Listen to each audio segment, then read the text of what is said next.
अस्सलाम वालेकुम नाज़रीन, ये खूबसूरत नज़ारा मारगला रोड का है और हम जा रहे हैं पीर मेहर अली शाह गिलानी के दरबार पर।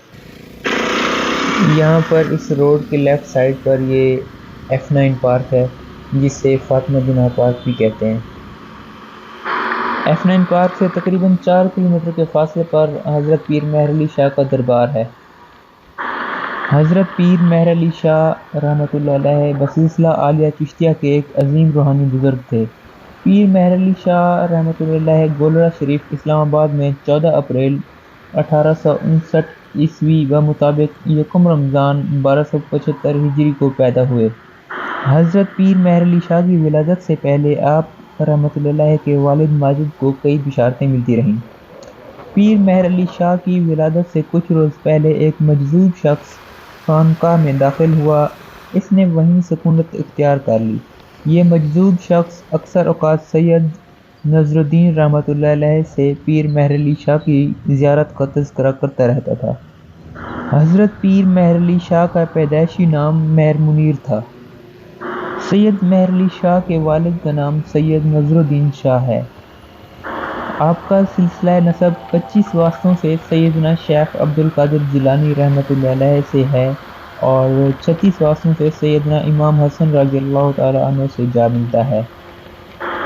आपके एक ही साहबजादे थे जिनका नाम पीर सैयद गुलाम मोहिउद्दीन गिलानी था और आप इनको प्यार से बाबू बुलाया करते थे।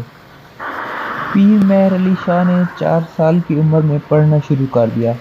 नाज़रा कुरान मजीद पढ़ने के लिए आपको खानकाह दरसगाह में और उर्दू, फ़ारसी और अरबी वगैरह की तालीम के लिए मदरसे में दाखिल कर दिया गया।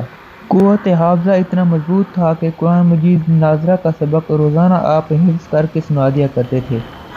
जब कुरान करीम नाज़रा ख़त्म किया तो इस वक्त आपको पूरा कुरान करीम हिफ्ज़ हो चुका था। अरबी, फ़ारसी, सर्फ़ व नहव की तालीम मौलाना मोहिउद्दीन से हासिल की। आपने काफ़िया तक अपनी तालीम अपने उस्ताद से हासिल की और मज़ीद तालीम के लिए हसन अब्दाल के नवाह में मौज़ू गोई के मौलाना शफ़ीक कुरैशी की दरसगाह में दाखिल हुए। मज़ीद तालीम के लिए आप मौज़ू अंगा ज़िला शाहपुर का सफ़र अख्तियार किया।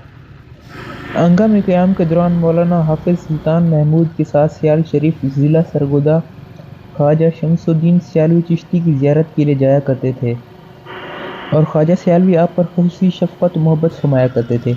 चुनांचे इसी शफ़क़त मोहब्बत की वजह से पीर सैयद मेहर अली शाह सिलसिला चिश्तिया सुलेमानिया में शमसुद्दीन सियालवी के दस्त पर बैत हुए और खिलाफत से नवाजा। वो एक अजीम रहनुमा, वलीउल्लाह, हनफी आलम और कादियानी मिर्ज़ाई फ़िरक़े के सख्त मुखालिफ माने जाते हैं। उन्होंने कई किताबें ख़ास तौर पर गैर रासिख़ुल अक़ीदा और मिर्ज़ाई फ़िरक़े के रद्द में सैफ़ चिश्तिया लिखी। उस दौर में मिर्ज़ा कादियानी ने नबूवत का दावा कर दिया था और ये फितना आलम इस्लाम में सर उठाने लगा था। इस दौर के फितने गुलाम अहमद कादियानी को दुनिया भर के मुसलमानों में कोशिश करने के बावजूद चंद लाख मफाद परस्त लोगों ने ही नबी माना और बाकी सब अरब मुसलमानों ने इसको दज्जाल और कज़्ज़ाब करार दिया। हैरत है कि एक शख्स इतने बड़े दावे करे और हालत ये हो कि जब सैयदना पीर मेहर अली शाह ने इससे कलमा तैयबा के मानी पूछे तो इसके होश उड़ गए और फिर जब इसने इजाज़ुल मसीह नामी किताब बतौर मौइज़ा पेश की तो हज़रत पीर साहब ने अपनी मशहूर ज़माना किताब सैफ़ चिश्तियाई पेश की और 100 के लगभग गलतियाँ निकालीं। फिर मिर्ज़ा कादियानी ने खुद ईसा इब्न मरियम बनने के लिए अजीब तावीलात बातिला से काम लिया। खुद ही मरियम बनकर ईसा को जन्म देकर इब्न मरियम बनता है और कादियान को दमिश्क का नाम देता है और अपने लिए एक मनारा भी बनवाया। हालांकि मिर्ज़ा और इसके मानने वाले भी अच्छी तरह जानते हैं कि अहादीस की रूह से वो मनारा जहां हज़रत ईसा ने उतरना है वो इनके नज़ूल से पहले मौजूद होना चाहिए और यहाँ तो ये झूठा मसीह मिर्ज़ा कादियानी आने के बाद मनारा खुद तामीर करवाता है। वो मकाम जहाँ हज़रत ईसा इब्न मरियम दज्जाल को कत्ल करेंगे वो लद है जो मौजूदा इसराइल में है। कादियानों ने इसकी भी बेजा तावीलात पेश की और बिल आखिर थक हार कर कह दिया कि लद से मुराद लदानिया है जहाँ सबसे पहले मिर्ज़ा कादियानी के हाथ पर बैत हुई।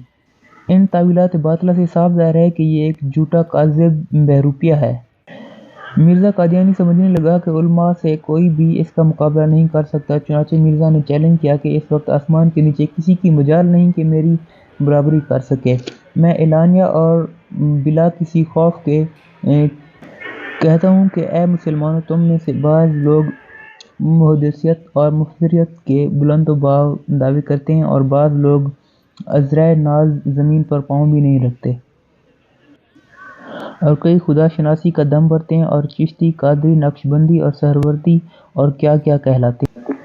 ذرا ان سب کو میرے سامنے لاؤ۔ پھر مرزا نے 22 جولائی 1900 کو حضرت قبلہ عالم پیر مہر علی شاہ کو عربی میں تفسیر نویسی کا چیلنج دیا اور ایک اشتہار کے ذریعے ہندوستان کے ہر مکتبہ فکر کے 86 علماء کی ایک فہرست شائع کر کے تمام ہندوستان کے علماء کو چیلنج دیا۔ حضرت پیر صاحب نے جواب میں 20 جولائی 1900 کو بمقام لاہور مناظرہ کی تاریخ مقرر فرما کر مرزا کو مطلع کر دیا کہ آپ تاریخ مقررہ پر تشریف لائیں۔ ساتھ ہی پیر صاحب کی طرف سے تقریری بحث کی دعوت دی گئی تاکہ عوام بھی سمجھ سکے کہ فریقین اس مسئلے پر کیا کہتے ہیں اور کون صحیح ہے اور کون غلط۔